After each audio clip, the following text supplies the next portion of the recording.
Welcome to In the Word, a study of the International Bible School lesson.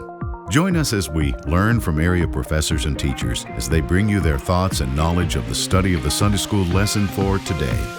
Now, here is today's program. Good day to you. What a pleasure it is to have you join us as we continue our conversation in the Word.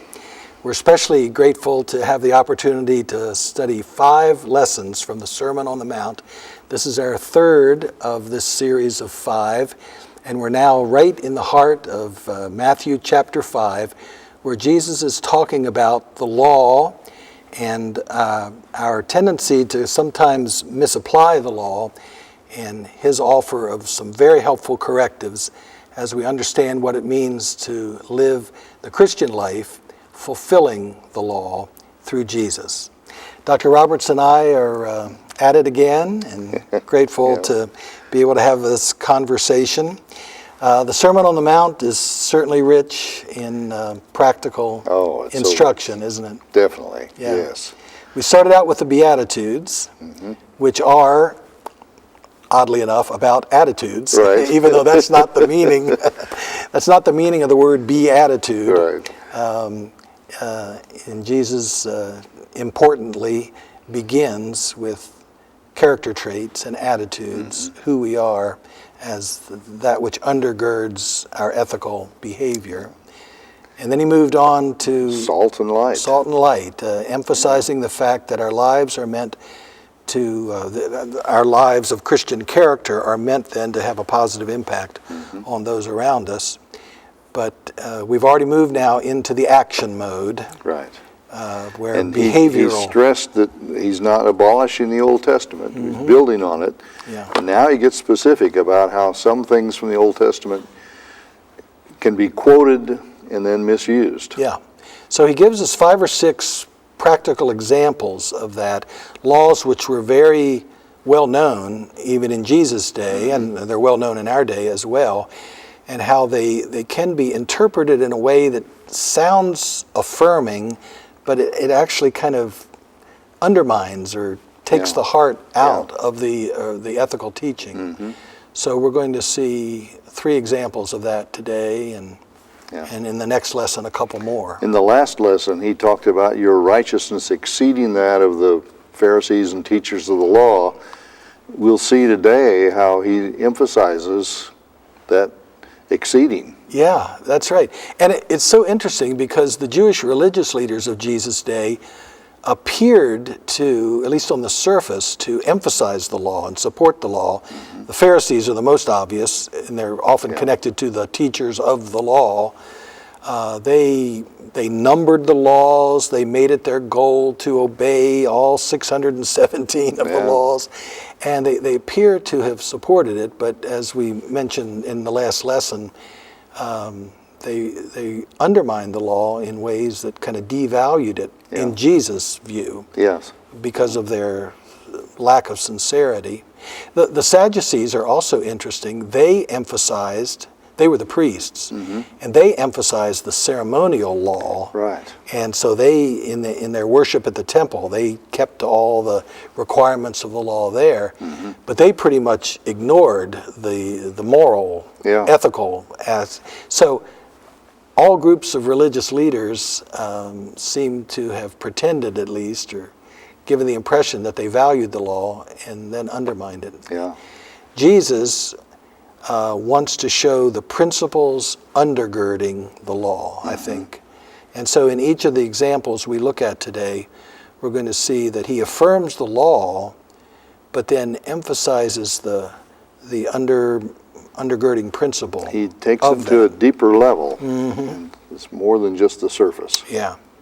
Each of these examples follows a pattern that I think it might be helpful to know. He begins with the saying, "You have heard it was said." Yes. In every one of them. Why does he use that exact wording, do you think? Well, it sounds like, and one commentator emphasized that the problem in that day was that there were teachers who were taking the law, and Jesus is not disputing what the law said, and he affirms it, but they were teaching that law statement in a way that modified it, lessened it, gave exceptions to it. Mm-hmm. And so he says, you have heard it was said, mm-hmm. not what it was written. We find a contrast when he quotes the Old Testament. He said, it is written.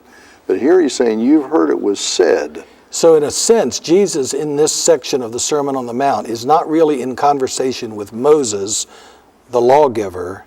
He's in conversation with the teachers of the law of his own day, right, who are, in his view, misinterpreting or misapplying mm-hmm. the law. Right? That term scribe in the King James is used as teachers of the law here, but it's the lawyers who studied the law and knew the details of it and would give interpretations, quite often changing the original meaning of the law to an interpretation that was more comfortable. Yeah. And we know this was done to Sabbath laws and to food laws and to many different things where there would be some an interpretation that ended up undermining the principle of the law. So we'll see how that manifests itself in the examples that we're coming to today. So he begins each of these teachings with the saying, you have heard that it was said in the oral teachings of the scribes. Yeah. Then he goes on to word the law itself. You shall not murder, you shall not commit adultery. So he quotes the law. Then he says, but I tell you, and here's where he introduces his corrective. And then he gives the principle that he wants to teach, Jesus' own teaching. And then he follows that up, the fifth part, with an elaboration or an explanation or examples or application of his understanding of the law. Yeah, and this was such a contrast to the teaching of the day because famous rabbis, those who were considered significant, were famous because they could quote all the rabbis who'd gone before them to support whatever position they were taking. And so you would have a rabbi who would just string off one quote after another. Jesus doesn't do that. He just says, you've heard it was said, here's what was written, but I tell you. This is what it means. This is what it says. Yeah. And when we see the writings of the rabbis as they're collected in what's called the Mishnah, it's kind of interesting because you say, Rabbi so-and-so says this, but Rabbi so-and-so says this, and they're rather different interpretations. Yeah. And that's what the people of Jesus' day were kind of stuck with, competing interpretations coming from these great rabbis. Jesus said, let me tell you how it really is. Yeah. So, and we'll come to the end of the Sermon on the Mount, and the people were amazed at the authority with which he taught. Yeah. Well, why don't you read these first three examples for us? From Matthew 5, verses 21 to 32. You have heard that it was said to the people long ago, you shall not murder, and anyone who murders will be subject to judgment. But I tell you that anyone who is angry with a brother or sister will be subject to judgment. Again, anyone who says to a brother or sister, Rakah, is answerable to the court. And anyone who says, you fool, will be in danger of the fire of hell. Therefore, if you're offering your gift at the altar and there remember that your brother or sister has something against you, leave your gift there in front of the altar. First go and be reconciled to them. Then come and offer your gift. Settle matters quickly with your adversary who is taking you to court. Do it while you're still together on the way, or your adversary may hand you over to the judge may hand you over to the officer, and you may be thrown into prison. Truly I tell you, you will not get out until you have paid the last penny. You have heard that it was said, you shall not commit adultery. But I tell you that anyone who looks at a woman lustfully has already committed adultery with her in his heart. If your right eye causes you to stumble, gouge it out and throw it away. It is better for you to lose one part of your body than for your whole body to be thrown into hell. And if your right hand causes you to stumble, cut it off and throw it away. It is better for you to lose one part of your body than for your whole body to go into hell. It has been said, anyone who divorces his wife must give her a certificate of divorce. But I tell you that anyone who divorces his wife except for sexual immorality makes her the victim of adultery, and anyone who marries a divorced woman commits adultery. All right, three challenging teachings from the law here, and that Jesus tries to put on a proper footing. We begin with a quote directly from the Ten Commandments, right? You shall not murder, Don't murder. which is right there. The first part of the Ten Commandments emphasizes our relationship with God. The second part emphasizes our relationship with one another, and this heads the list. So it forbids physical violence, to kill another person. Jesus corrects any effort to limit the law to physical violence by saying, no, there are many forms of violence, and all of these forms of violence are inappropriate for a kingdom person. And so he very quickly adds that anger or angry words, name-calling, fits in the same category, which is kind of interesting, isn't it? Yes. And I think it's a good reminder to us that there are many forms of violence, some of which we take very seriously, like murder, and others which we kind of pass off, and boys will be boys. Oh well, it's only words. Words don't really hurt, or something like that. Or just has a tendency to fly off the handle, or whatever. So we kind of excuse other things. Jesus doesn't seem to be willing to excuse any form of violence, whether it's oral, verbal violence, or emotional violence, attitudinal violence, or as well as physical violence. Maybe before we explore the meaning in too much depth, we need to clarify some language here. We have this word rakah in our translation in verse 22, and then fool in verse 22 as well. The word rakah is an Aramaic word, which was the language that Jesus spoke, and we still have a few of his Aramaic words in the Greek text of the New Testament. And then the word fool is a Greek word from which we get moron. Moron. Now, you've got a good understanding of that word fool.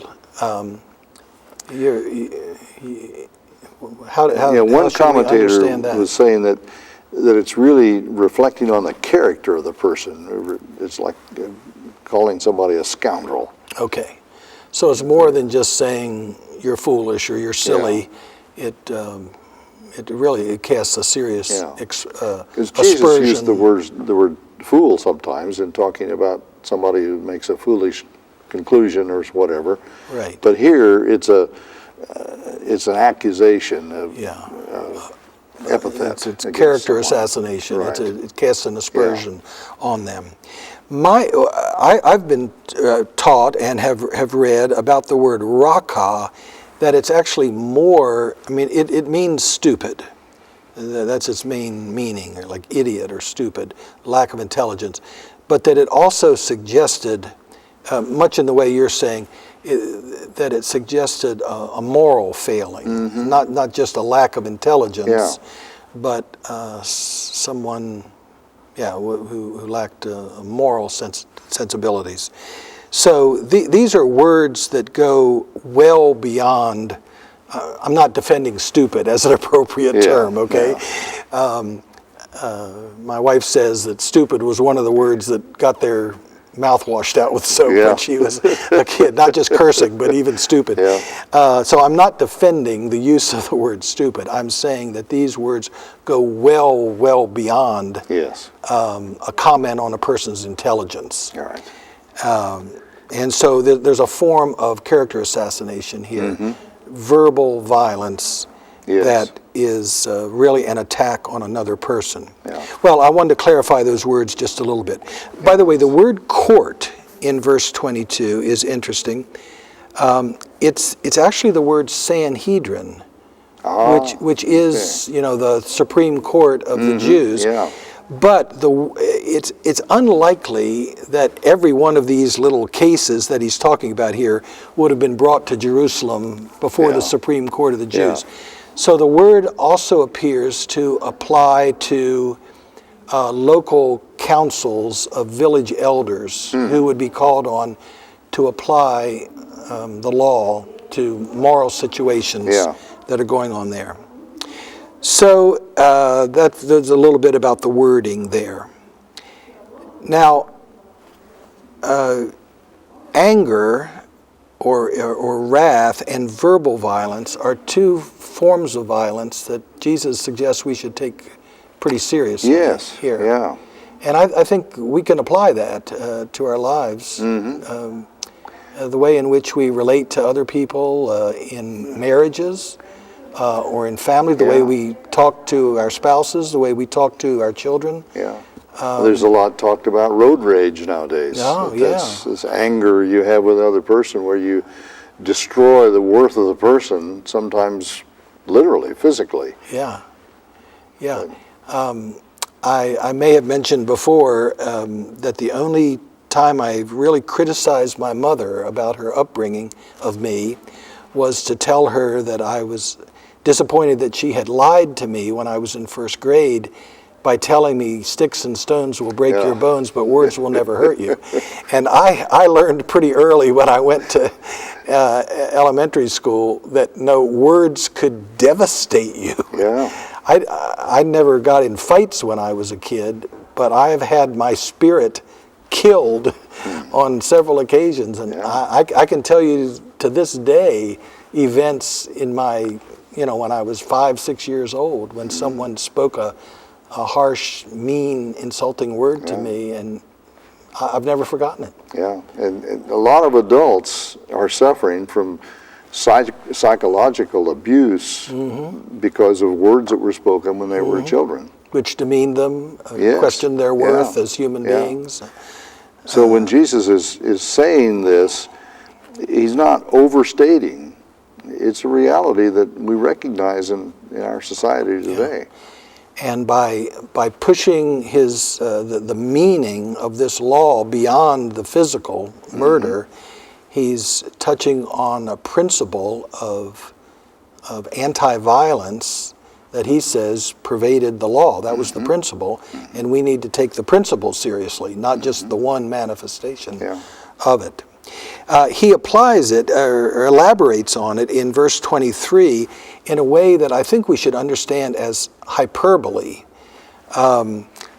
Because he gives a scenario here in which somebody that he's teaching up in Galilee would be going to make an offering to God at the altar. Well, there was only one altar. In Jerusalem. And that was way down in Jerusalem. Right. So he's imagining a situation here in which someone would plan and execute a very long and difficult journey walking down to Jerusalem and then go to the temple with an offering and then suddenly remember down there that somebody had something against you, that you had offended them way back up in northern Galilee, and that you lay your pigeon or your lamb or your grain or whatever down, and then spend a week traveling back up and reconcile and then come. Well, that's kind of a impossible situation. Yeah. So what he's done here is imagine a completely unlikely, almost impossible scenario in order to drive home a point, which is what hyperbole is. Yeah. And the point is, be reconciled. Be reconciled. Be reconciled. And reconciliation is an emphasis that Paul makes in his letters, that we are called to a ministry of reconciliation. And that was Jesus' emphasis here. That just saying don't murder, yes, of course, don't kill somebody, but you can hurt people, and you need to be reconciled. Right. So he's counseling not just avoiding violent sin, but actually overcoming violence that has already been done through a proactive act of reconciliation. And he elaborates that further in verse 25, where he says, don't wait for a court verdict to decide which of you was at fault. Make up Settle on the things way out. there. Yeah. And it's interesting, both of these examples here suggest not that the person he's talking to was the victim, but that they were the perpetrator of the violence. If someone has something against you, if you've done something wrong, not if they've done something wrong to you, but if you've done something wrong to them,